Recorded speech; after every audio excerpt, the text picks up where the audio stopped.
Welcome to Be On The Call podcast, where we tell the stories of those people behind the jobs we rely on. We go into the good, the bad and the ugly, and we shine a light in what could be a bad place. Just a warning, the content can be graphic and distressing, so please use your discretion.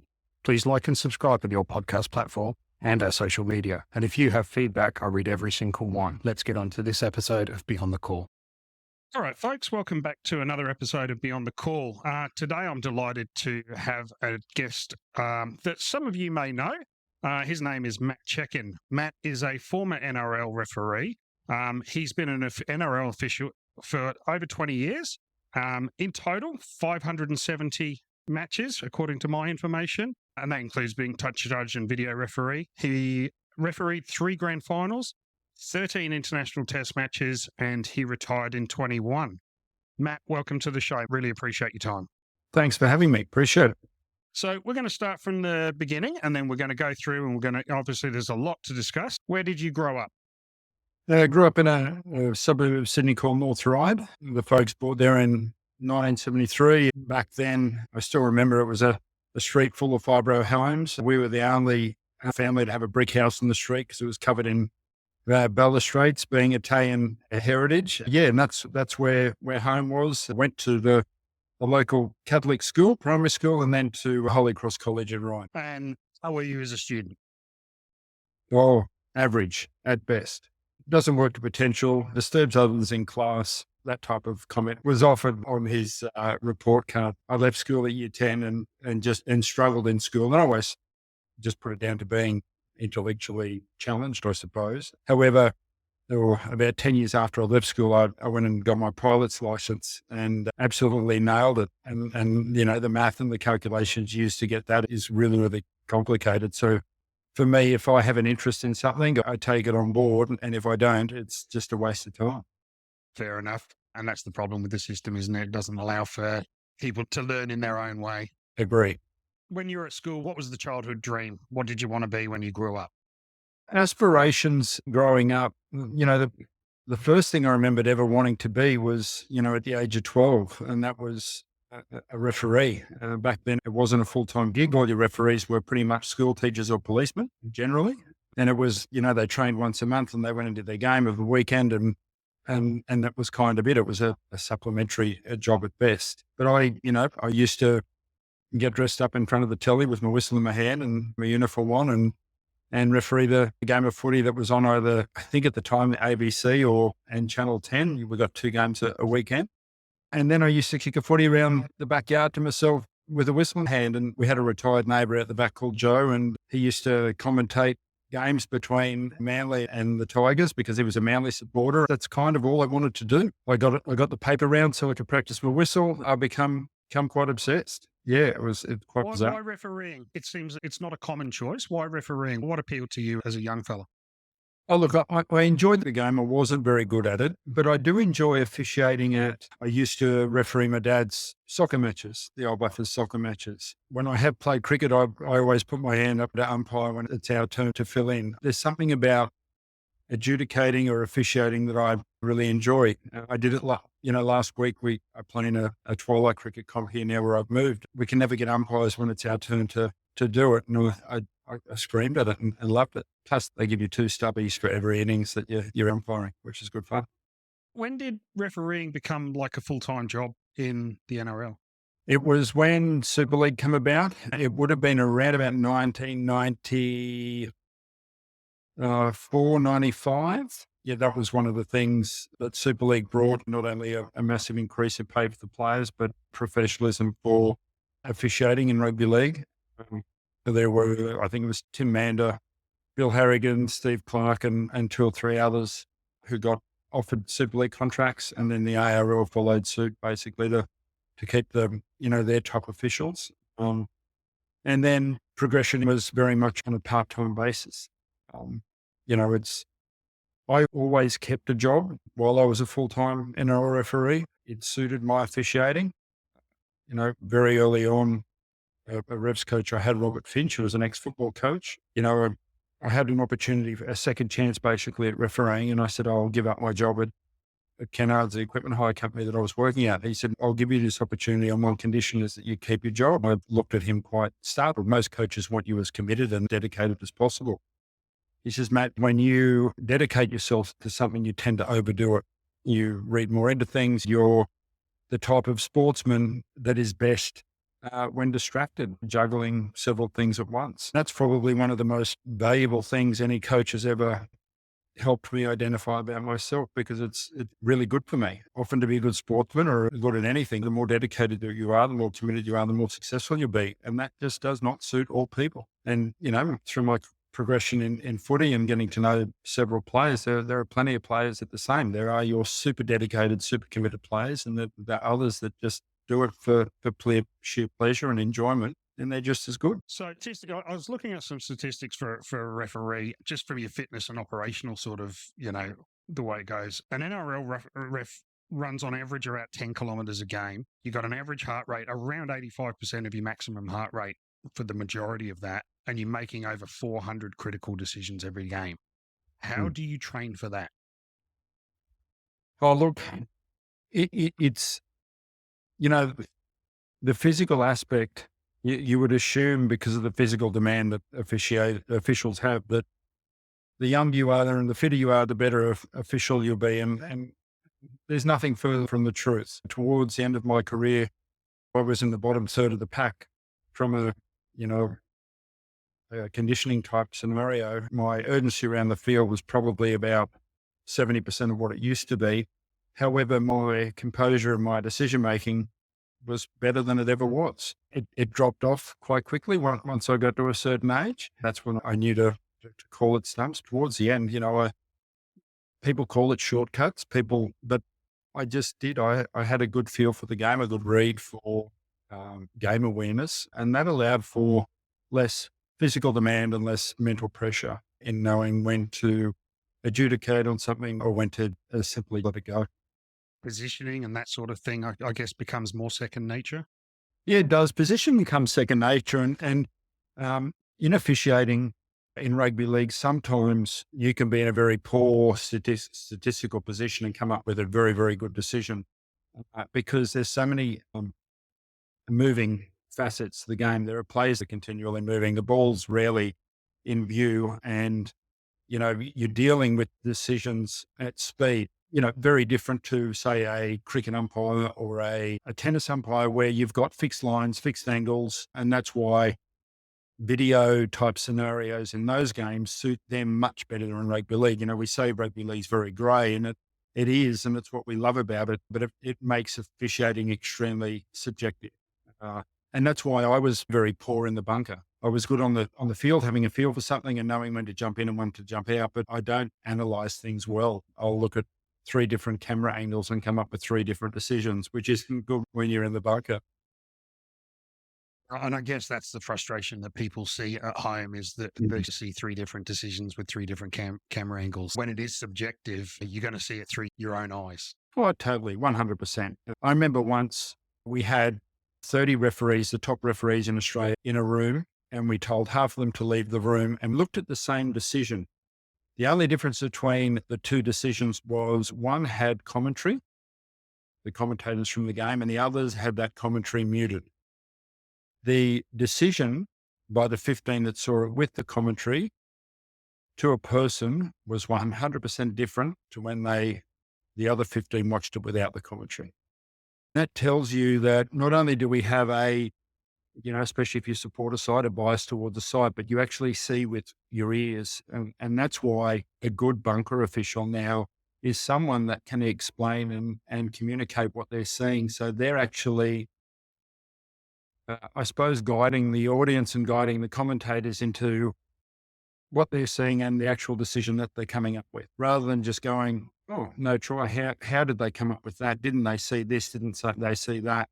By explaining things and by discussing what you're feeling and seeing, you'll take people along the path with you and generally have them thinking the same way.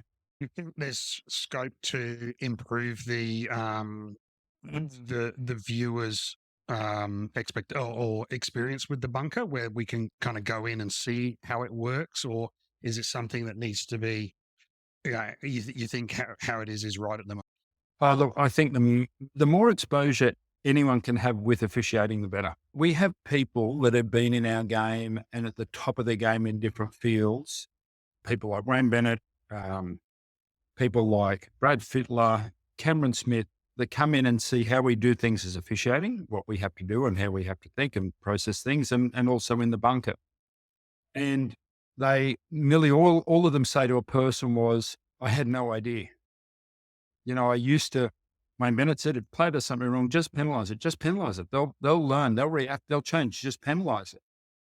The reality is that the game gave up and got frustrated with officials before the players learnt to change their behaviour by just penalising it. And I'll use a scenario, roll ball. Roll ball is something we crack down on every 3 or 4 years because it gets to a point where there's basically no play the ball. The game gets too quick, it's too frantic, too many mistakes, too many offsides, and it just makes it untidy. So we have a crackdown and, player must make a genuine attempt to play the ball with the foot.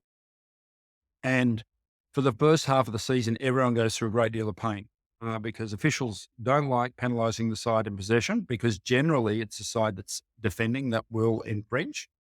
And there's a whole heap of frustration and angst. The game doesn't have any sort of momentum in how it's displayed, which is poor from everyone's point of view. However, with referees going up with their, I suppose, requirement and players' skill level increasing, it gets to a point where both meet and then the game gets into a rhythm, a really, really good rhythm. So as an official, when you've got a great game of footy, the last thing you want to do is step into it unless you really have to, because you know that this game's flying. It's going from one end of the field to the other. No one's complaining.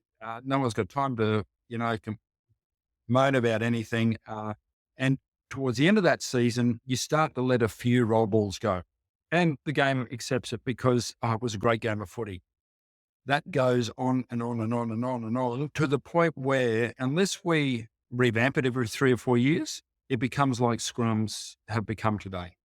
A scrum nearly now is an opportunity for a TV commercial.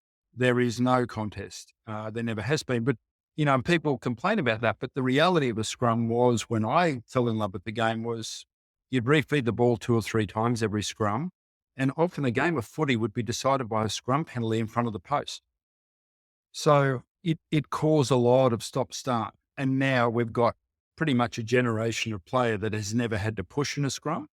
So if you start getting players to contest scrums like they do in rugby union, you're open to a lot of injuries, and I don't think anyone wants that for our game. So I think, that's why people get frustrated. I get frustrated too. As a referee, because I'm not a black and white referee, I'm thinking, oh God, we've got another crackdown. It's on roll balls, or it's on the 10 meters, or it's on something else. And however, there's a reason for it, and it's for the betterment of the game long term. Otherwise, if it goes too far, we just never get it back. You think you were protected enough when that happened? Because you guys were obviously the public face of those crackdowns, and you copped lots of shit. Did the NRL protect you guys enough? Look, the NRL pretty much would give us any resource they wanted to. But, and this is just the reality of what it is, the NRL are quite happy when we've got refereeing controversy. There's no better negative news to sell. It used to be newspapers, whatever it is now, it hits or feeds or whatever it is, from a referee making a mistake or having a controversial game. Because it doesn't stop mums and dads from letting their kids play footy. It doesn't stop sponsors from sponsoring club sides. It makes people talk about the game. When it's about other negative aspects, be it player behaviour, concussion, any other negative aspect of our game, it has a negative long-term impact on our sport. But when it's about a referee stuff up, it's, like we will, and they will provide us with all the coaching and all the support that we need. However, they also are very aware that, it's good, bad news to have. Yeah. It's the least damaging of the negatives. Yeah. Look, it's not good for an official because he'll get the pup, and it's not good for an official's boss because after a while he'll get the punt. The managers above them will know when to step in and make the required changes so they can be seen as acting on the best part of the game. But it's a cycle that has never changed. Referees every 2 to 3 years are in crisis, and we need change, and we need an ex player or an ex coach in there to control the referees, and then in 3 or 4 years' time we need an ex referee to. It's great. It's great drama to have in our game, and as officials, uh, once you're involved, you get to know that quite well. One of my first games was at Parramatta Stadium. It was the Tigers and Para. Tim Sheens was the coach at the time. He knocks on the door. Tigers had lost. He goes, Chech, Tim here, young referee, good referee. You did well today. However, he said, this is our 4th loss in a row. I'm under a bit of pressure. So is a few of my players. I need to distract, and I'm going to go to town on you at the press conference. No hard feelings. Close the door. We all looked at each other and thought, that was a bit strange. Sure enough, he ripped into us in the press conference, and that's all anyone wrote about in the paper for the next 3 or 4 days. Tigers won the next week, and pressure was off. And, people say, oh, that's wrong, that's terrible. And I'm thinking, well, if I'm Tim Sheens, I need to do what I need to do to make my side successful. And that's just how it rolls. Yeah, and coaching's so much more than just on the field performance. It's managing that off-field stuff as well. And blaming you is quite easy, and it's a great distraction. It's very clever. I chatted to Wayne Bennett once on a flight to the UK, and he pretty much said that my role as a coach game day is almost nothing. I said, what about replacements? He goes, no, I've got someone for that. I said, what about halftime speech? He goes, they're not listening. He said, it's all about the preparation we've done before that day, and, making sure everyone's connecting well, gelling well, we've prepared and we've got no injuries. And based off that conversation, which went for a couple of hours, we talked footy for probably 5 minutes, and the rest of the time was about movies, shares, real estate, social matters. And I walked away going, I bet he's like that with his players too. It's not all about footy. It's making sure you're happy as a person and your family, and you gel well with other people in the side. So, yeah. He's famous for being a man manager rather than a football manager. Yeah, totally. Yeah. So what would a typical Monday to Sunday week be for a referee? It depends on when you had officiated last. So I'll just say I did the Channel 9 game on Sunday. Monday would be, Sunday night I'd generally go home and watch the game again. We get access to the game with our audio, and our audio is not only my audio, but the other 2 officials and the match day coach, and basically go through. You generally know when you walk off the field that you've made 2 or 3 decisions you'd like to have a closer look at. Sometimes there's stuff ups, and other times you're going, oh, I hope they're right. But there's a whole heap of other, probably 10 to 20 other decisions where you either made the right decision, but you haven't communicated it well, or, you really should have been somewhere else. Your focus or attention should, there's plenty of other things that will come up for discussion. Could be an obstruction ruling, and, is this right? Is this wrong? With, the impact of letting something go down one end of the field, and what impact did it have later in the game with the same side or the different side, and how could that come back and bite us in the bum, and all those type of things. And from that, you'd make 50 or 60 notes, and then Monday morning you'd hop into the water, have a recovery session. Generally, sometime Monday you would meet as a team again. So yourself as the referee, 2 sideline officials, and you'd have an assessor or a match day evaluator who basically, by then, all your critical decisions that were right or wrong. They're decisions that have a direct impact on the score of the game, or an impact in a controversial or a talkative matter. So it might be, if you've got a 40-0 game, there'll be very little of those decisions. However, if it's a 40-0 game and you've missed a high tackle and a player's been injured, then you've got one of those critical decisions. What do we need to do as a group of officials? What were you looking at? Who was in your way? Who else could have assisted? That type of thing. So as a team, we'll meet for 2 hours and basically go through cut clips and replays and things like that. And then after lunch, we meet as a squad, as a group, and we talk about basically decisions where out of those individual meetings, there may be 5 or 6 where we're unsure what to do. where's the squad at with this? Have I let advantage go too much in this scenario for this scoreline, for this field position? The ref's boss thinks, okay, I've got Matt doing this and I've got Ashley doing that.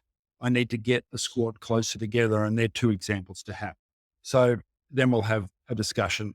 We call it a Harold session. Sometimes it's over and done in half an hour, and other times it just goes on and on and on. And sometimes it gets to a point because you've got a group of officials that are very good at what they do. They want what's best for the game, and often the room will be split 50-50, and the debate will be sometimes hideous on why the other person thinks it's wrong. And often that will get parked.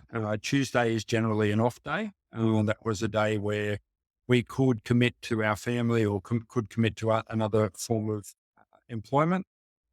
Wednesday would be a gym day in the morning, a field session in the afternoon, and then a light sort of recovery session after that, followed up with another meeting. And then Thursday or Friday, you'd either come in depending on when you would be officiating again that weekend. So it's all about them preparing for the following game. You'd meet with your group. These are the two sides we got. This is what happened last time they played. I might give Ash a call and say, mate, I've got the Tigers. How were they last week? Anyone have the shits about something or, that type of thing. So it's more preparation on how to officiate best based on what we know at the time.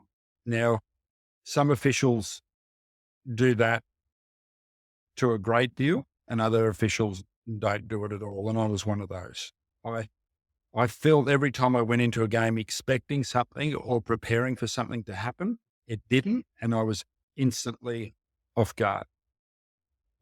One of the best games I think I ever officiated was a State of Origin. I forget what year it was, but I remember I had to do a tender for Kennards Hire, a big tender, and it was due that day. I was just in the hotel punching out this tender, got it submitted, had a shave, hopped in the shower, and was like a couple of minutes late for the car downstairs to go to the ground. Went out there, refereed. I think we blew 3 penalties in the game. Cracking game of footy in Queensland. It was just brilliant. And I remember a journo coming up and say, Chech, fantastic performance. How did you prepare? And I couldn't tell them the truth because I was scared of saying, for me as a person, when I'm distracted, I do really, really well. If I wouldn't have had that tender, I would have sat there in that hotel room all day thinking, oh, this might happen. That might happen. If this happens, I've got to do that. I've got this. And then I would have gone out there exhausted. The old saying, play the ball that's in front of you. If you use all your nervous energy, then you're already having an effect. But that suits me. And that's where it's too often I felt like I wasn't as good because I wasn't as committed. Being committed didn't work for me. And if it does work for you, that's fantastic. But it doesn't mean you're better than I am. And it took me a long time to feel comfortable with that. And it often took a lot of refs coaches, because I've been through a heap of them, a while to figure that out. It was like, oh, I'm not sure about Chech. He's a bit of a larrikin and he's always stuffing around and he's always on the first car out of training and stuff like that. However, over time, they get to know that, you need balance and balance as an individual, but also balance in the squad. Sometimes a smart ass comment from me in a really heated situation in our squad room is exactly what we needed to break the ice. Yeah. So you famously made your debut. You came on at halftime. Was it the Tigers and Cowboys?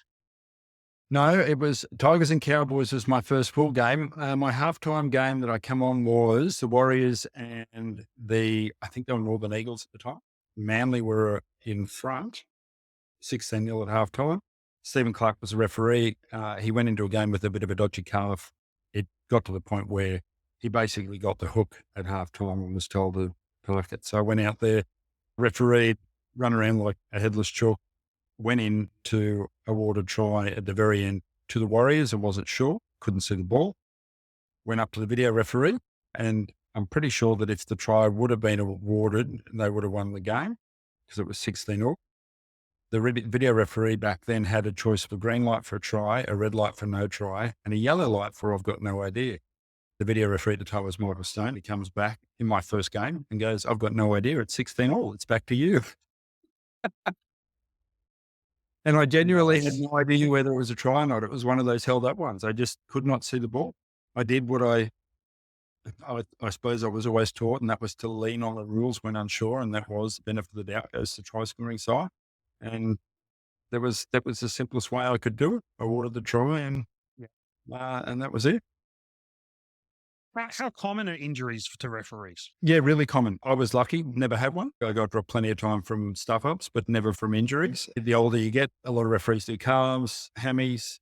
We do a lot of training, and it has changed a lot. We used to run a lot more than what we did, but as the squad's gotten older, the league have realised that we've got a lot of money invested in these officials. We need them out there, even if they're 1 or 2% slower than what they could be. At least we're going to get more out of them by doing what we do. So a lot is based around recovery, but it does happen a lot. I would say on average, every second week, we've got a full-time official that's not officiating because of some sort of injury. So how often were you like a reserve referee before you actually got your start at that half time? How many times did you Long. miss a gig? Wow. I had refereed by then. I'm just trying to do the math. I'd been refereeing for over 11 years and in and around first grade for probably 7 years, either as an in-goal touch judge or as a touch judge and things like that. Look, different things happen. A lot happens with officiating generally. If you can stick and stay long enough, very hard to get rid of or very hard to get dropped. But a lot of referees come and go, or they used to, in and out of first grade. I think a bit like players, I think the average game a first grade player plays is 23 as far as a career total. So there's a lot of them that do less than a season of games, but there's a lot, the ones we all know about, that last a long time as well. So, yeah, look, I'd been told many times before I got to first grade that I'd never make it as a first grade ref. And I got told by very influential people during my first grade career that I would never referee again either. And I believed them a lot of the time too. I thought, oh, well, I've had my crack and I'm done. And as long as I'm involved and I keep enjoying it, I'll be okay. And I was lucky enough to get other opportunities. So when you weren't refereeing for the NRL, were you doing other comps?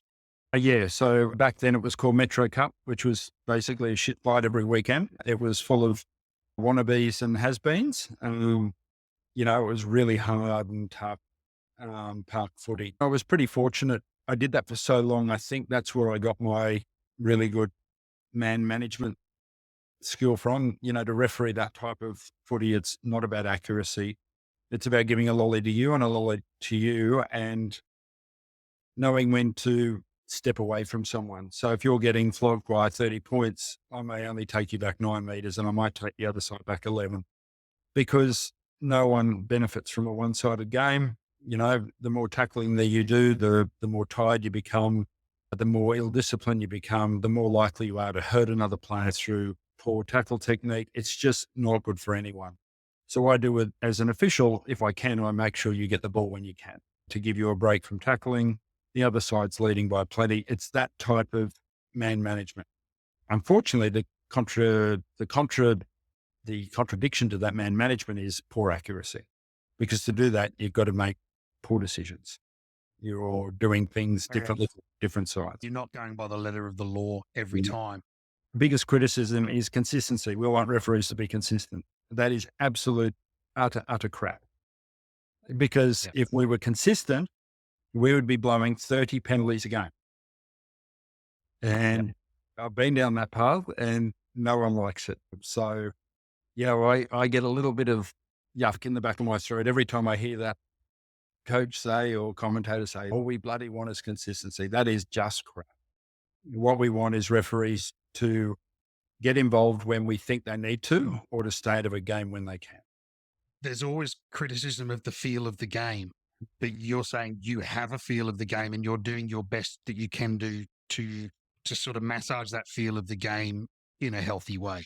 Yep. And the issue you have with refereeing a game with feel is that it's very easy to cut a game afterwards and say, Matt did this here, but he did this there. Two totally different things. So one's right and one's wrong. No, they were both relevant for the game situation or field position at the time.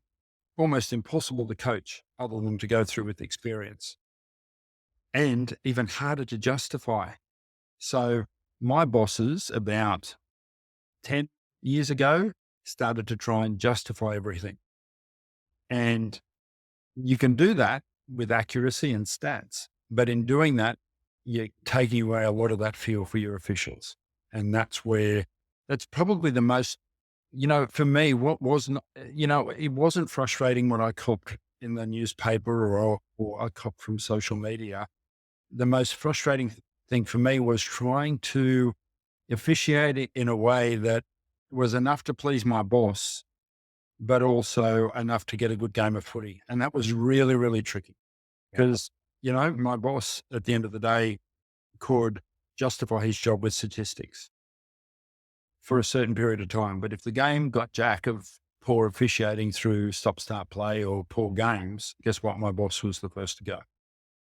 It's really tricky for everyone involved. And, I got asked this weekend, Matt, would you ever consider coming back to the NRL as a ref's boss? And we went, no, because you've got too many people to try and please. You've got a group of officials, 20 of them, only one gets a grand final. So the other 19 are already on the nose with you. You've got half the coaches that have got the shits with you every week because their sides have lost. You've got the administration wanting to go one way with certain aspects of the game, and you've got commentators wanting something different as well. You just, for those coaches that have lasted a long time, they were very, very clever and very, very skilled at what they did. And for me as an official, the coaches I tended to work well with were ex-players or footy coaches, because they just had a really good sense of knowing, what works well for me works well for me. And, for the, Ashley Klein, it's very, very different. Does it get frustrating, the criticism of play when you're getting players that have not played for 20 years and the game is very different? Do you get Jack of that feel for the game criticism for that? Well, yeah, I do. But I also know that, those players that, haven't played for 20 years, making comment about officials or decisions sometimes. And it's not a personal thing, but it's something that they feel, and it's exciting. I wouldn't say they're shock jocks, but it does create a position for them in the game that the game needs. I come off an international game once, and a commentator pretty much said, well, I think Matt got that wrong, and that cost a certain side the game. Now, from that, we got death threats. We got it was just hideous for weeks and weeks. Now, that commentator is a really good person, a really nice bloke, and someone who knows a lot about the game. And my decision was right. He wasn't doing it to be nasty or to be in any way detrimental to me whatsoever. We've all got roles in the game, and we all need the characters that we have. Like I said, my struggle as an official was often internally. It was just knowing how to get by, how to please my boss enough, and also how to get a decent game of footy. And that was not always, but often at loggerheads. Yeah. Talking about characters, there's obviously some big names that are famous for being like the second referee on the field, e.g. Cam Smith and others. They've got a job to do.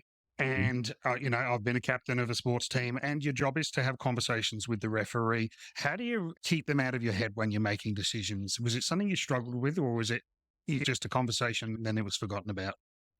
Oh, look, it depends. And I don't think I ever took anyone's conversation and tried to throw it out of my head. I remember Darren Lockyer. He would say very little as a captain, to the point where if he did say something, it would be like, oh, what do you mean? Oh, okay. I see that. And you had other captains that would be F this and, oh, you're never not giving us a fair go. And, it'd be same old story each time. But generally, if you treat them with respect and empathy, the captain that's going F me and never giving us a fair go is generally frustrated. And he's frustrated generally because he's losing, and he's frustrating generally because he's made a lot of mistakes, and it's easier to take it out on the ref than it is your teammate, because he's got to train with his team the next day and work with him again the next week. He can dislike Matt because he's not going to see Matt again for 5 or 6 weeks. And then it'll be best mates before the toss and we'll be right again. And if he wins, that we'll still be best mates. And that's why people say, what are you proudest of? Number of games or grand finals and things like that. The thing I think I'm proudest the most of is that I was the referee that started shaking captains' hands after every game. We always shook the hand before the game. Best of luck. Here's a coin. Be good boys. Off we go. But it was important for me to shake their hands, both captains, after every game. I just say, to say thank you, sometimes to say sorry, sometimes to have an uncomfortable conversation. But it was something that you had an opportunity to resolve then and there. And out of all those games, I had one captain resist putting out their hand, but I left my hand out, and he, thankfully, because it would have been a really yucky situation. And, I often replayed in my head, what would I have done if they refused to shake my hand? And I think I would have rang my boss and said, you've got to get me to that training session tomorrow. I want to sit down with that captain, and I want to close the door. And if we need to have it out with each other, we do it.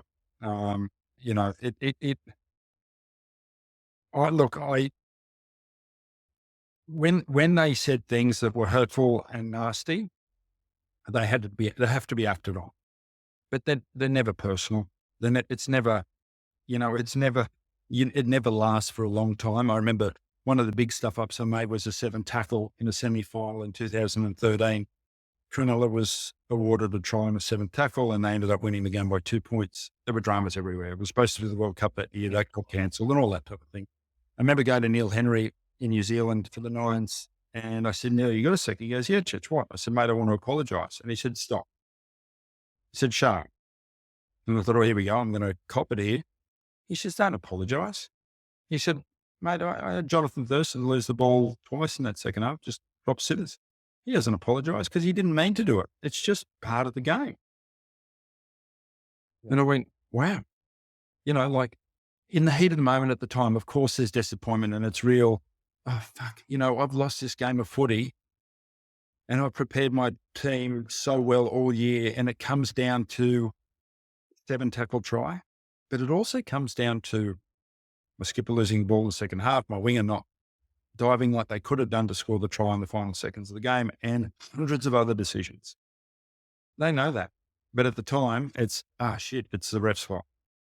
And that's sport. I do it when I watch sport and get the shits with a decision that I didn't think went the right way. It's, that's why we love it. Do you watch the NRL now? Very, very little. I watch the girls play and love it. I think the reason why is that it's an 80s form of footy.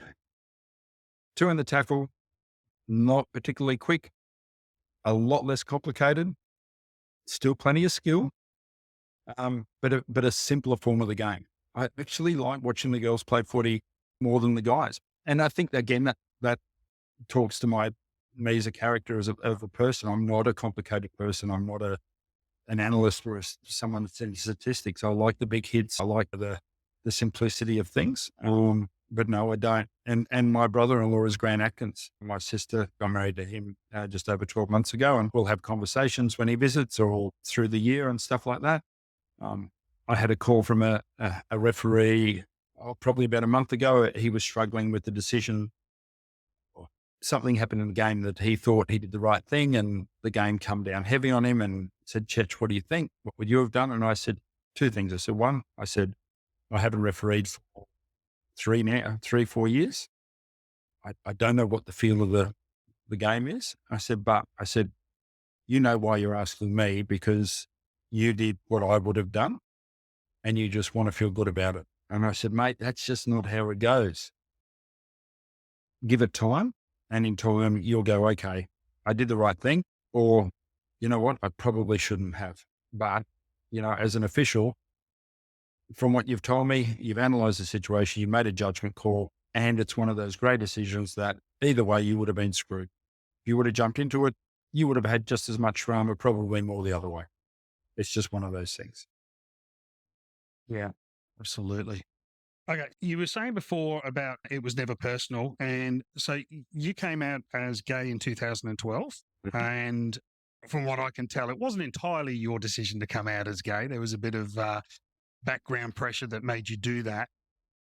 What was that process like for you? And did that ever rear its head on the ground where it became personal? Uh, I'll answer it in reverse. It never became personal on the ground, but I reckon 30 to 40% of my headspace was always worried about it. You know, what do I do as a now out gay person, or even back then closeted gay person, if someone calls me uh, a name through me being gay? You know, calls me a terrible name with a gay aspersion. Do I, what do I do? How do I handle it? Because there's so many things to consider, and least of all, it's about me. It's about, if I pretend I didn't hear it, or if I don't make a big deal of it, what message am I sending other young people that could be struggling with their sexuality or whatever it is about them that is, I'm going to use a word different. You know, do I be very strong about it and act hard on it and then make that person feel bad? And then we've got that whole other scenario. So, yeah, it's like when I got called recently when the Manly players chose not to play because of the rainbow strip on their top, that still remember the call I got from the journo saying, "Matt, this is what's happened. What do you think?" And I said, "I'm just in shock." "Are you disgusted?" I said, "No." I just said, "I'm in shock. I'm really, really surprised because I know these players and I know these players respect me and I know I get along well with them. I just want to know why. I want to hop in a room with them and have a discussion because I know these players will have friends and relatives that are also gay." So I said, something's not right and something's not dealing with me about this whole scenario. But I said, it's not the word disgusted. It's not the word. I was in shock. I was really, really surprised. It's just because the game accepted me so well without any drama whatsoever. It just blew me away. I just didn't think, you know, we had any issues anymore that we needed to be considerate about. Because I really did think things would change in some way, shape or form. I had two comments on the field after I'd come out and they were both really, really complimentary. So, and then I think after a while people forgot, people remembered me for the last stuff up I made, not, who I sleep with at night. So it's just, it just didn't become an issue because it wasn't, it's part of who I am and not something that I ever tried to hide. And, to the referees and my friends, it's certainly a lot more relevant, but to me, officiating on a footy field and my sexuality is no different to my religion, what type of car I drive or what my favorite color is, really. Yeah. And that, look, it is always a massive deal for someone before they come out. For sure.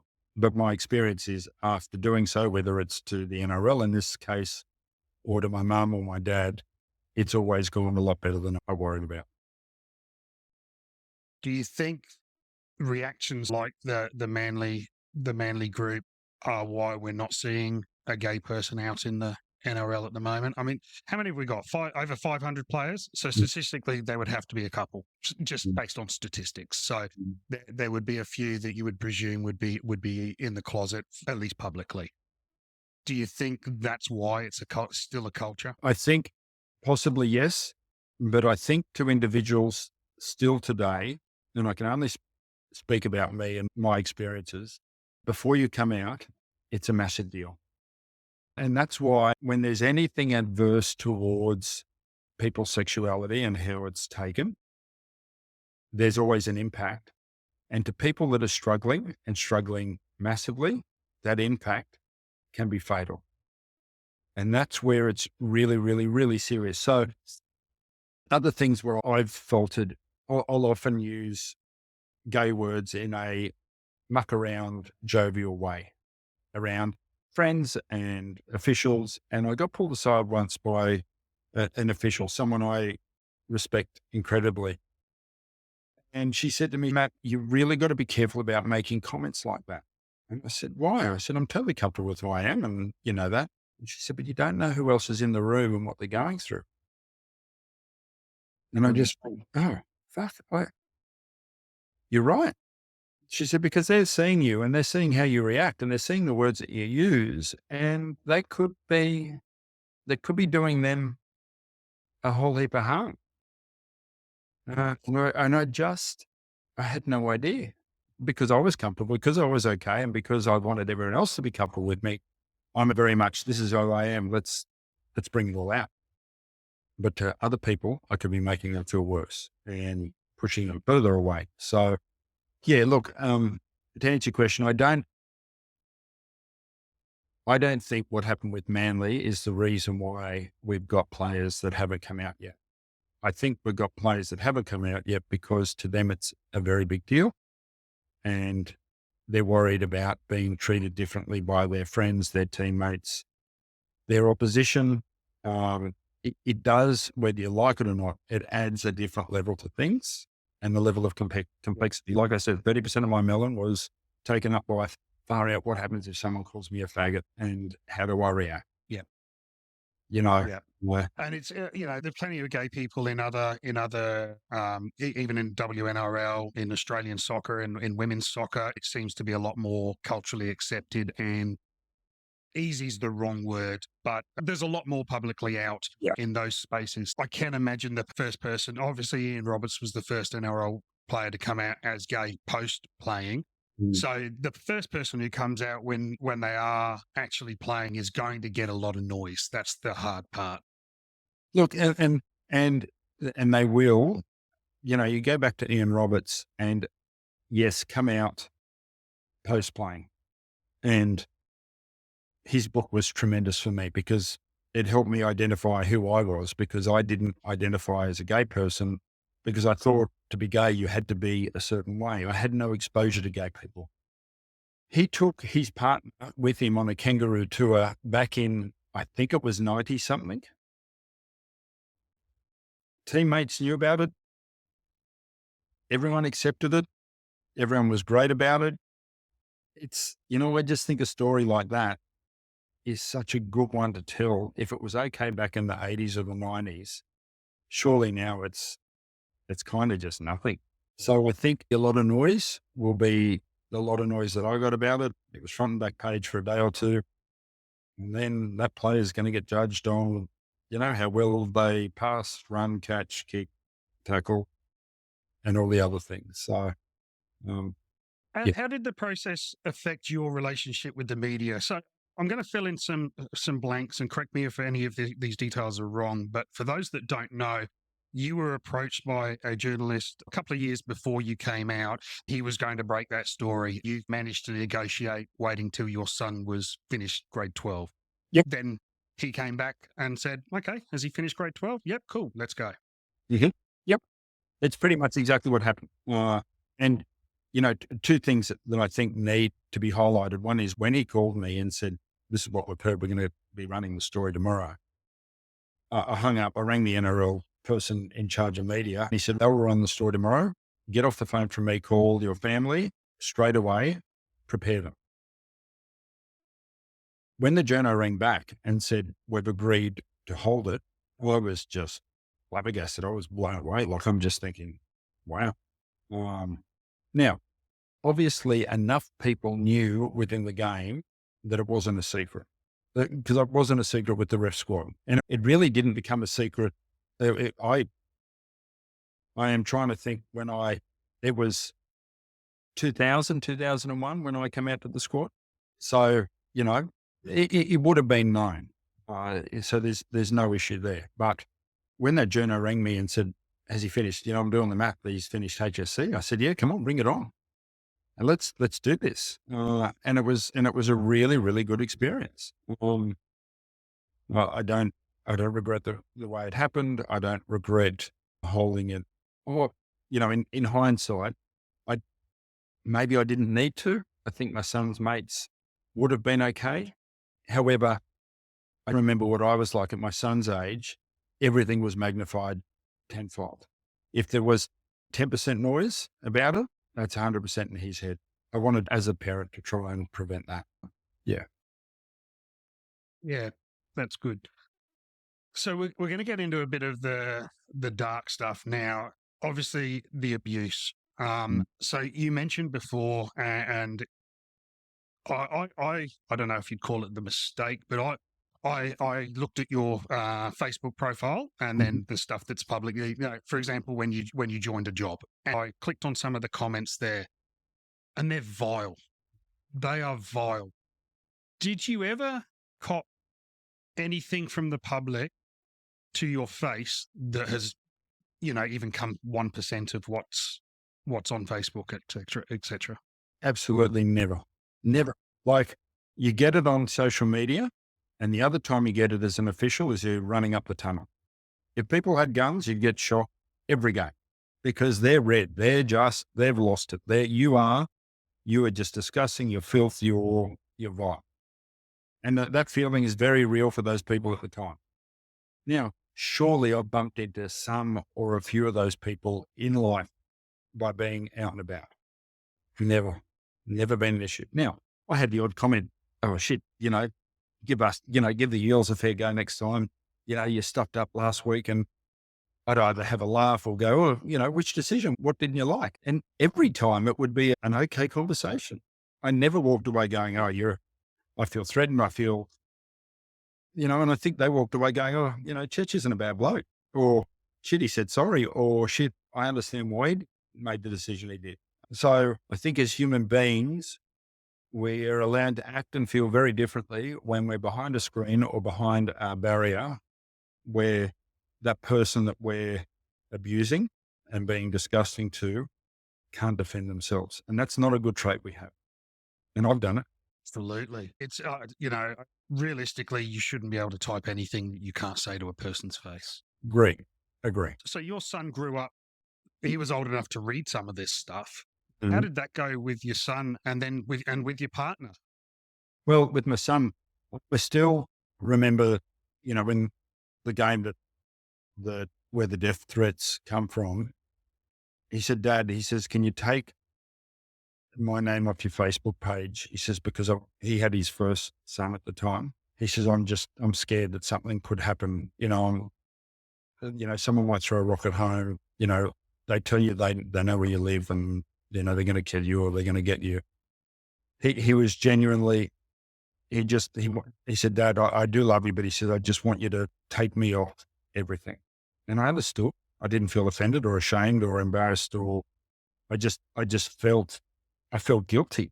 I felt bad that I was in the squad in Brisbane at the time. And, my partner was in Sydney with an AFP police car parked out the front, just in case. I couldn't hold them and say to him, you'll be okay and we'll get through this together, because I was in a different state.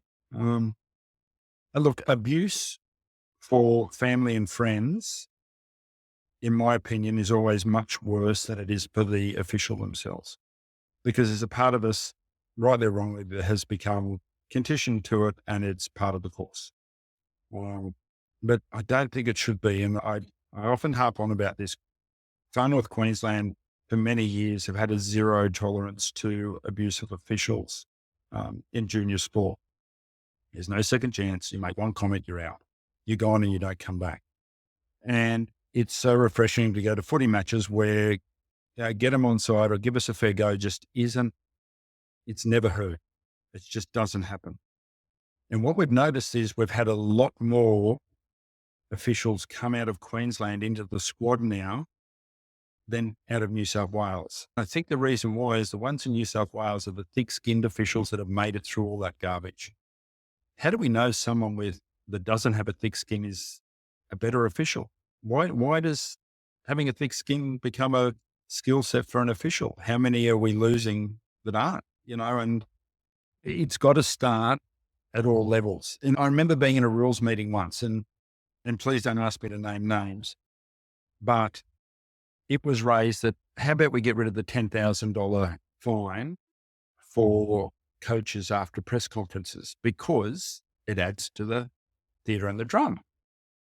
And the coach goes, that was on in the meeting, there were two coaches and one referee and two players.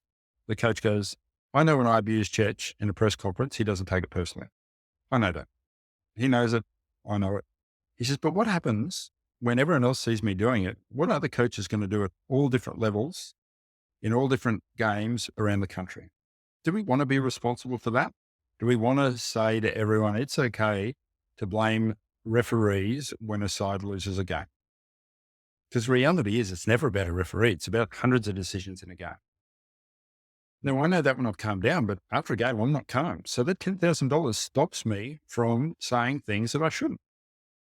So thankfully, that coach had enough nous to say, you know, and believe me, this is a coach that has been fined a fair few times. And it shows me that, you know, that person's a lovely person and a good person, but gets emotional, you know, and that's just a character that some of us have more than others.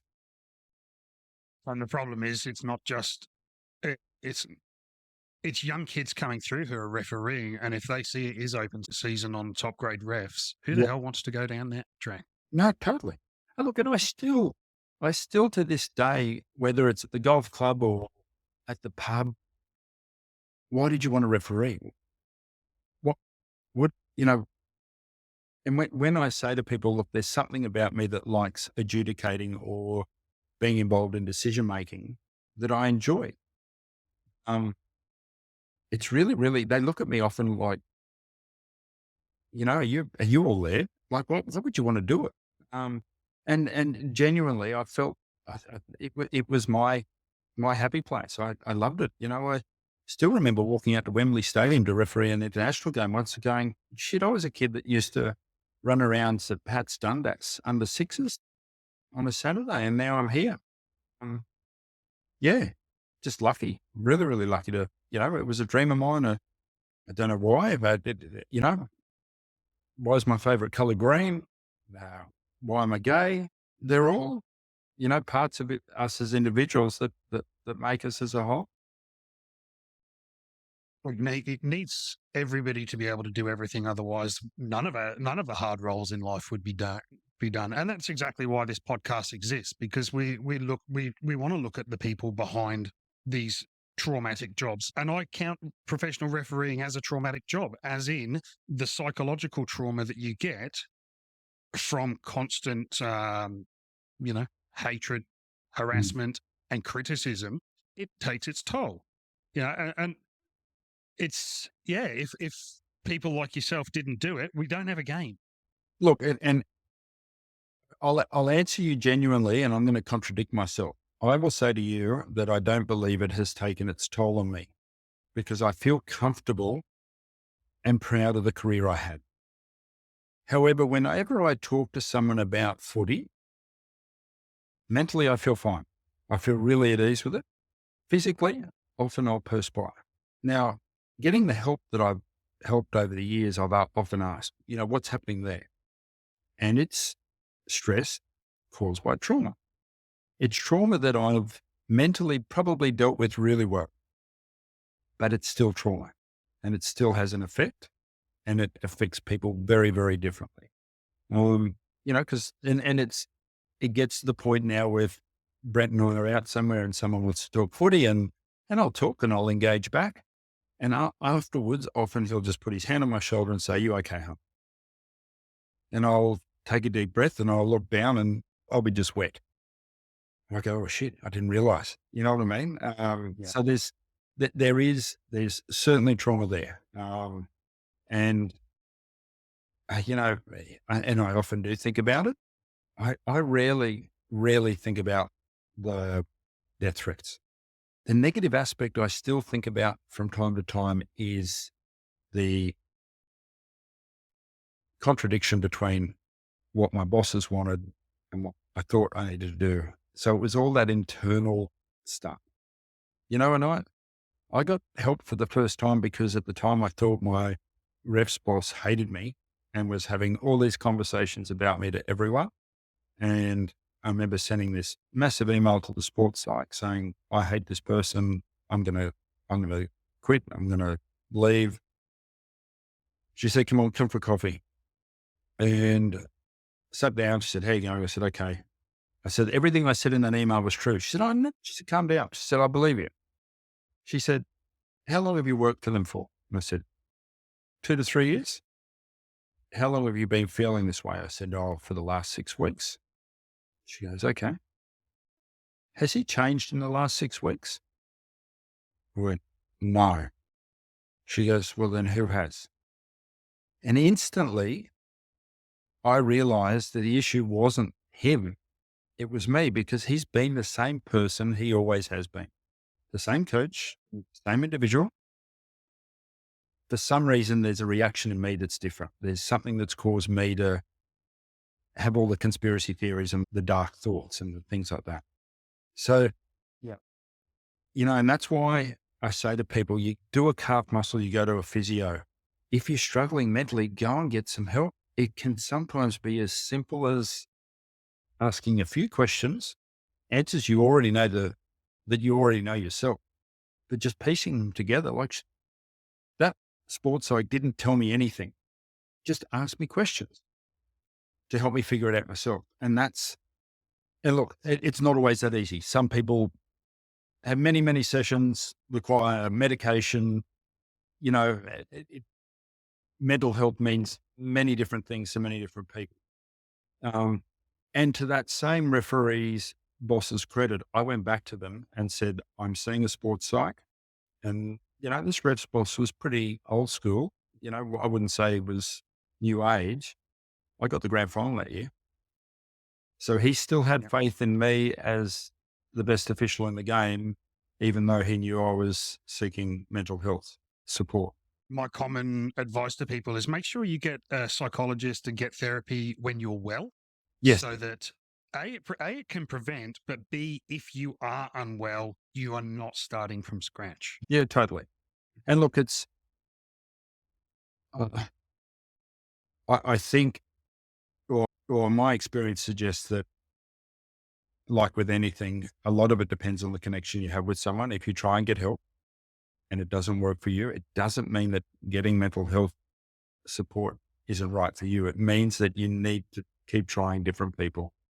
Absolutely. And it's generally talking to as many people as you feel comfortable that you can about the scenario. And look, there's so many things that as individuals we're conditioned to react. I was a mental health ambassador for the NRL for a number of years, and I received 2 phone calls pretty quickly after it was launched from young officials considering suicide. My initial reaction was to say, don't be stupid. You're young. You've got the whole life ahead of you. You got nothing to worry about. That's silly. We're taught that is the worst thing in the world to do to someone. You need to go, I'm really sorry. That must be terrible. What are you actually thinking about doing? Please give me detail. Where are you now? It's not about just suppress it. Just pretend it's not happening. You'll be fine. It'll go away. It really is a skill set. And, we spoke a lot earlier about the physical aspect of conditioning within officiating. And look, we're not at the same level as clubs, but we've got the sports scientists and all that type of thing there. I see us going from a probably 95% physical, 5% mental now with the support we get, to especially with officiating, it becoming 70-30 or 60-40. Because I think we've touched the surface. Not so much on Matt needs help, he's damaged. It's how do we get Matt to work the best with Ashley Klein, and how do we get Ash and Matt to work really well with Chris Sutton or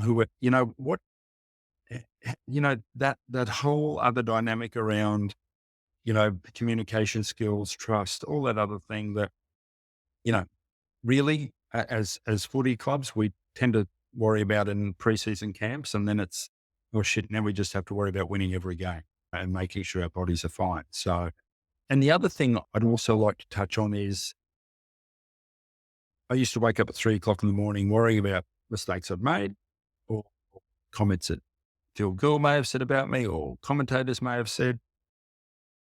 But now I run a very, very small and very stressless business, a poor maintenance business up here in what I think is paradise.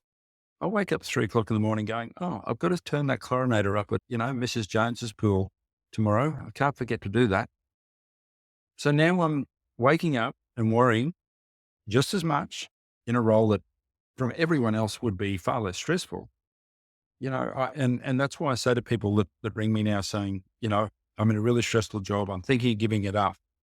I'll often say, I understand. And that stress you're feeling is really, really real. It's my experience that often it's not the position that's causing the stress. It's the way that I'm dealing with it and the way I'm processing it that's causing the stress. So whether it's refereeing a state of origin or going and turning a knob on someone's pool chlorinator the next day, to me, they're kind of the same. Now, it doesn't make sense, but it still wakes me up at 3 o'clock in the morning. So, I think, and I often think, okay, let's put it into perspective. I worry about doing things, and it could be refereeing rugby league, and it could be making a 7-tackle mistake that a side wins a game in 2 points. How does an oncologist tell someone that they're going to die several times a day? How do they kiss their partner, play with their kids, talk with their mates? How do they cope? And I'm worrying about a footy match. So again, I think the word relative really, really, really comes home strong when you can understand that and think, okay, a businessman probably gets the shits just as much if his coffee's not right of a morning than a kid that hasn't eaten for 2 days in a third world country. That's right. We're all the center of our own universes. Exactly. And, I just wish I had that understanding as a teenager. I think life would have been, easy is not the word, a lot more understandable. Still would have good days and bad days and things you can get through on your own and other things you can't. But I think it eliminates that. I need that nice car to make me happy. I need that nice partner to make me happy. I need that stress-free job to eliminate stress. And it's not the case. It's working on yourself as a person. It's talking to as many people as possible. And it's loving yourself because it's really all that matters. Absolutely. How do we protect our referees in the future from, I think what you just said before probably sums that up, but the psychological part of it is really, really important rather than the physicality. Obviously it is a physical job as we attained to earlier, but how are we going to protect our people in the future, the referees? I think by doing that, I think for, every 2 physical sessions we do with officials at whatever age, whether it's, your park footy in your little district associations, we have a sports psych or a therapist attend a session about mental health. It could be decision-making under fatigue. It could be handling conflict. It could be one-on-one individual sessions about how you handle praise or constructive criticism. But we pretty much don't do that at all. I get it. And we get it at the NRL at the elite level, probably because I've said, hi, I'm doing it.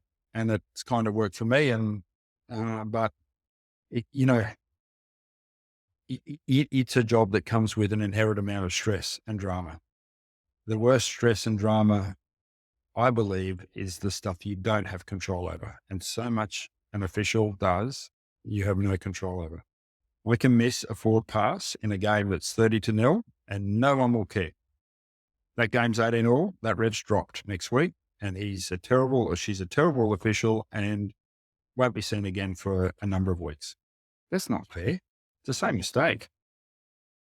Where are all the other good decisions? So, it's that type of understanding, support, encouragement that I think we need to spend more time on. I look at the ref squad now and I look at the full-time staff. None of the full-time staff are sports psychs. We have 3, I think at the moment, 3 dedicated physical specialists. We have one physical, and we have strength and conditioning coaches and speed coaches and statisticians. I still think the game just doesn't. Well, maybe it's not the game. Maybe it's just society isn't there yet. But I just think as officials, we not only are we protecting, I think we'd get a much better result from a games point of view if, like I said, someone could help us understand each other so we can perform as a team of officials much better next week. We're still going to make mistakes. We're still going to get things wrong. However, I think it'll be better. So, crystal ball, Matt, you're the boss next week. What are you doing? Okay, I've got a full-time sports site and they're running a third of the sessions every week. Oh, how are we going to do that? Well, some of the physical aspects are going to get paid. That doesn't mean more time away from their family. It doesn't mean, we take away from something else. That's what we do. That's my feeling, my thought around it. Did you ever get nervous before games? Oh, yes. Worried about things, worried about remembering players' names. That was a fear of mine. And it would be players like Cameron Smith.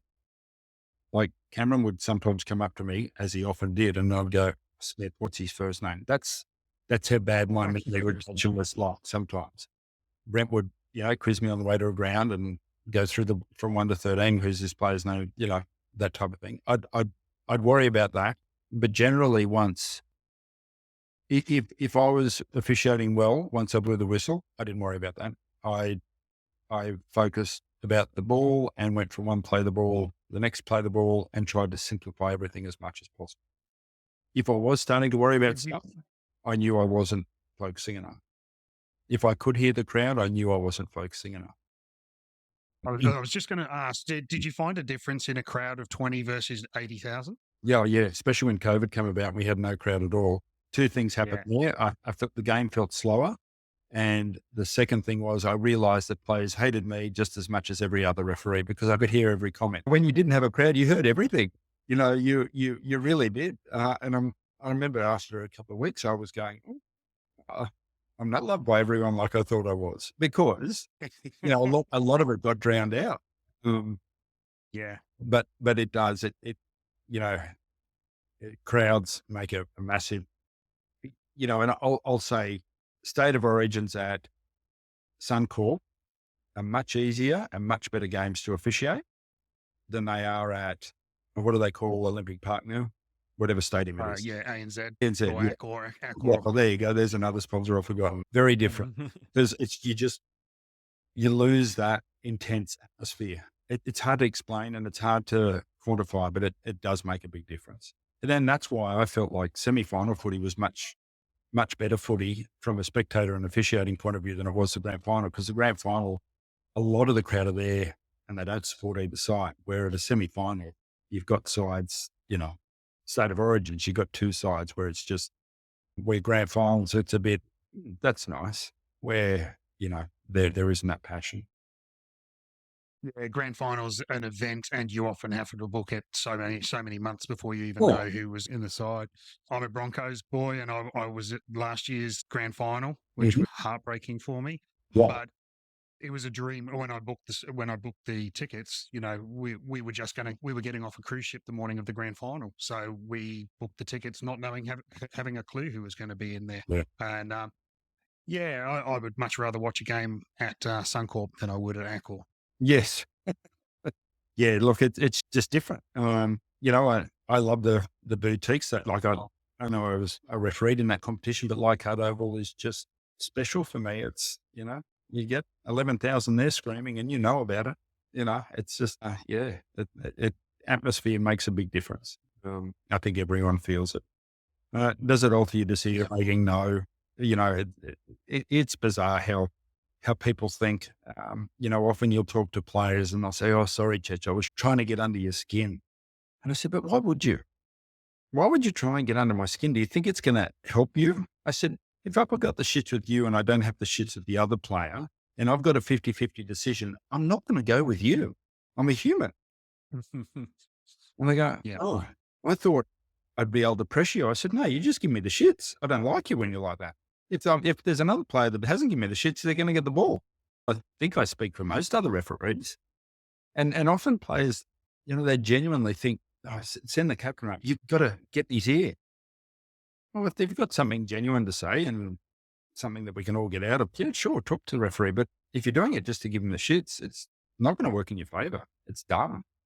It- it's just the reality of how we are as human beings. And I think that's why we'll go back to Cameron Smith. He did it really well. He'd come up, talk to you, and you'd feel like going, let's order a coffee and having a chat about it, because he'd engage with you. He'd go, Chech, I agree with that last penalty against us. I'll go and have a word to him. But can you keep an eye on number 8 on the other side? Because his arm seems to always get caught up around the ball when he's making a tackle. And he says, I don't think he's doing it. It seems to be slowing it down. He said, just, can you keep an eye on it for me? And I'm going, number 8. And then next time it happens, I'm going, oh, he is too.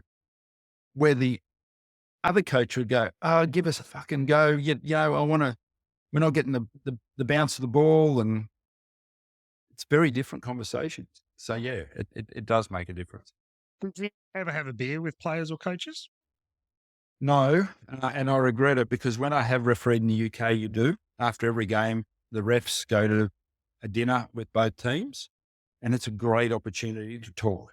I remember once, the first time I went over, there was an ex-Tigers player playing for an English side, and we're back at the function after an international game, and he comes up and he goes, Chech, I need to have a word to you about a decision you made 4 years ago. You may not remember it, but it kind of happened here.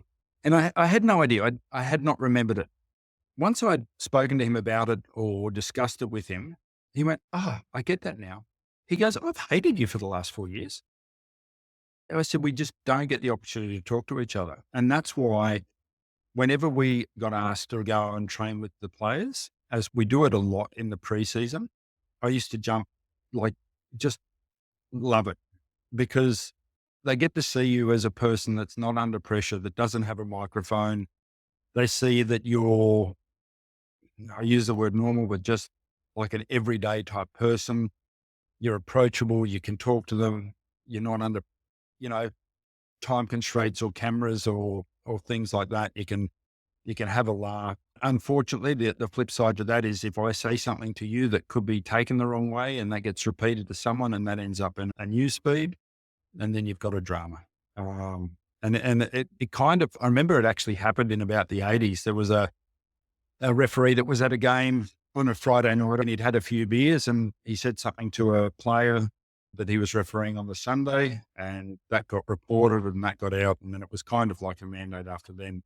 Not a mandate, but you're encouraged not to socialise or mix with players, which I think's sad, because sometimes you just need to talk things through, and you don't get the opportunity. And until you do, you dislike each other. And there's gaps that need to be bridged. Yeah. And COVID was really good for that. When we were all up in Brisbane in quarantine, we spent a lot of time with teams. We were, sharing washing machines and eating halls and things like that. And it just gave them an understanding of what we do, but just as importantly, us an understanding of, you know what, he didn't think I was a dickhead. He was tired. He was exhausted. He'd gotten hurt 5 minutes beforehand. I get it now. How would you feel if your young boys now, how would you feel if they came up and said that I want to be a referee? Well, go for it. Go for it. Yep. I think being an official in any sport is a great thing. I'd encourage it from anyone, and I even look at the ex-players that we had that went through cadetships that, Luke Phillips, Brian Norrie, Henry Paranaru, Benny Galea, they've all loved the experience. They've enjoyed the camaraderie, the pressures, the nights away, the travel trips. I don't know if it's the same as being in a team, but we've still got friendships with a lot of them. So it's a valuable part of society and sport. The same way we all are. And if he said, I want to be a politician, I'd go, oh, why? But the reality is it's the same kind of thing. You're doing something because you have a passion about assisting or making change and trying to get the best outcome. I certainly wouldn't talk anyone out of it. Excellent. Yeah. And look, and I have had referees come to me and say, look, I've been offered a first-time contract with the NRL. I've got a very successful career. My family's very happy where we are. I need to move countries or move states to do it. I will have serious conversations about them managing their expectation in saying, if you made all those changes for a full-time contract with the referees and you never made first grade, how would you feel? And if the answer is disappointed or concerned that it will put things under pressure for their family, then I would advise them to think twice. And I have done that. Great referee, had potential of being a top-line first grade referee in the NRL, had done test matches in the country that they come from.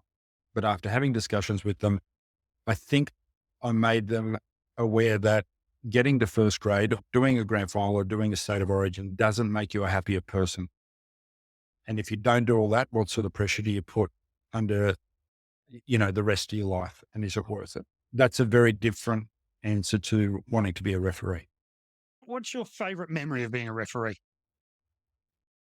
Probably when I was refereeing a semi-final in Brisbane. It was Brisbane and St. George. It was Darren Lockyer's last game.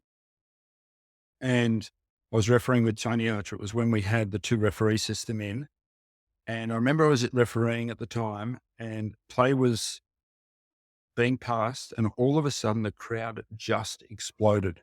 Now, unbeknown to Tony and I, Darren Lockyer had gone down in back play and was getting attended by a trainer. And all that happened is that he got up. And because it was his last game, Suncorp just erupted. Arch and I looked at each other and thought, oh, what the fuck have we missed? Have we got a streaker?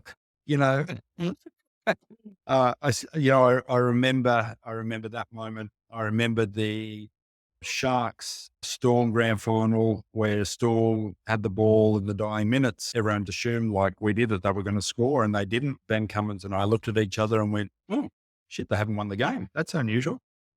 Doing my first test match in Evanion and probably my first appointed first grade game at Leichhardt Oval to 2,000 people in the crowd buckling down with rain in 2001. So yeah, there's a lot of memories, but very few of them are actually based around decision makings or stuff ups or being in the right spot at the right time. A lot of it's got to do with relationships and trips away and friendships form. Circumstances. Yeah, definitely. It's, leaning over and giving my mum a hug. I forget what it was. It was at ACOR. It was either after a grand final or a state of origin or something like that. Just sharing moments, with special people. For me, it's not about the number of games or the time. Like this, seriously, for over 20 years, it felt like I was hardly there at all. Yeah. You know what I mean? It feels like it was a blink now. Do I feel like I retired too early? No. Do I miss it? Yes. Do I regret it? No. I was really fortunate to carry out a dream, and do it. What was the tipping point for you to decide to retire? I wasn't getting the top games anymore. I understood why. I would get appointed to the games that were high risk. So it would be games that would be hard to referee, that if you gave to a young or inexperienced referee, it could hurt them long term because it'd be tough physical games, difficult captains, maybe lopsided games, things like that.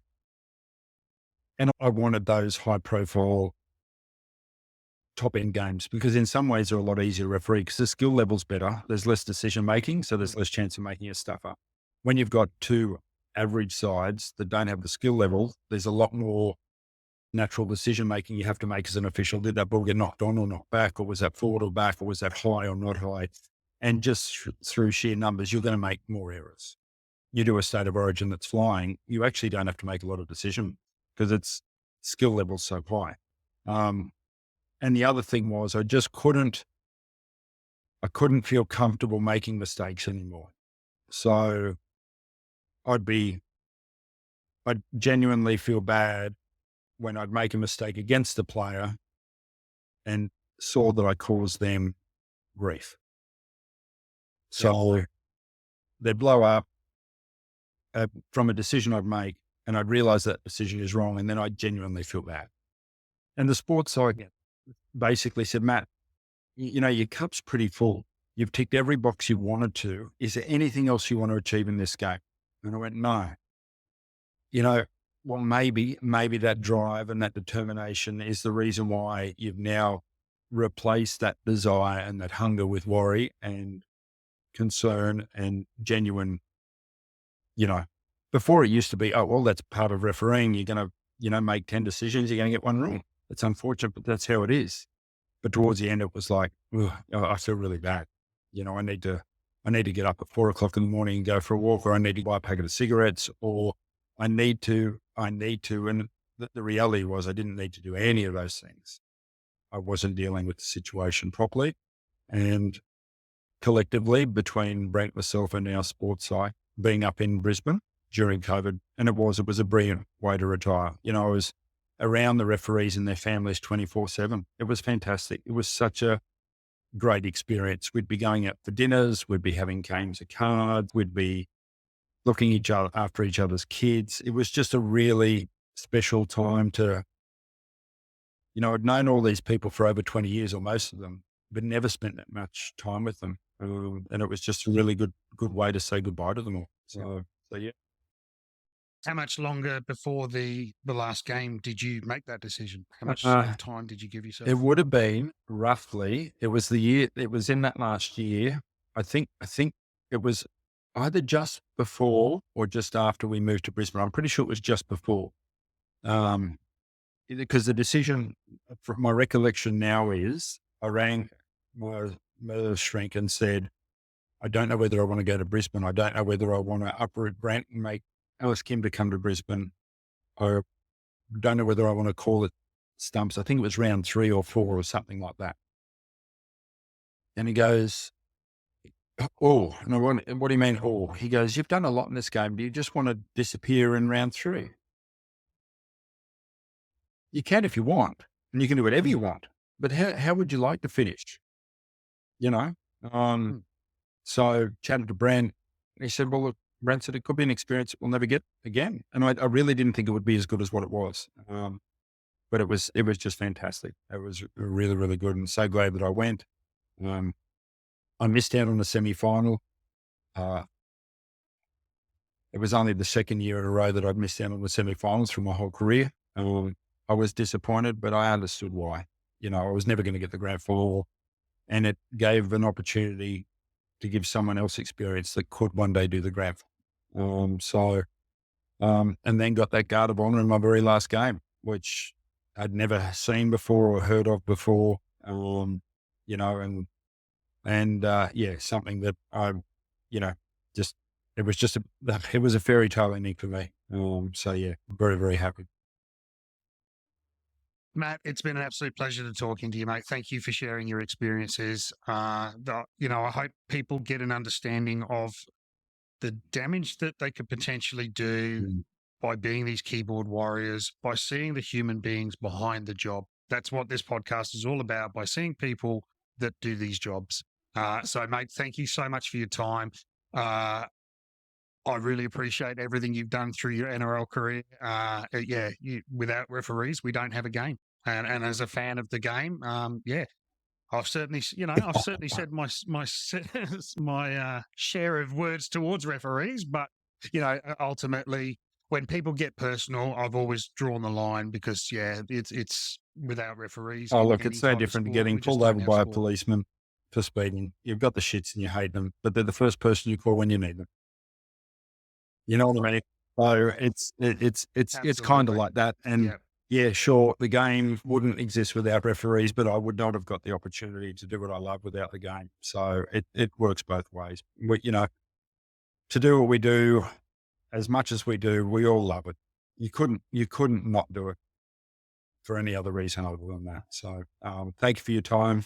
Appreciate the opportunity and keep doing the good work that you do. Thank you. Appreciate it. Okay. Thanks, Matt. Bye, everyone. We'll see you at the next one. Thanks for listening to this episode of Beyond the Call. If you like what we're about, please make sure you subscribe, and if you can leave a review, that would be appreciated. If you have feedback or suggestions for future guests, please contact me via my socials. Please share with your networks and help me expand my reach. It's a great privilege for people to share their stories and allow us to go beyond the call.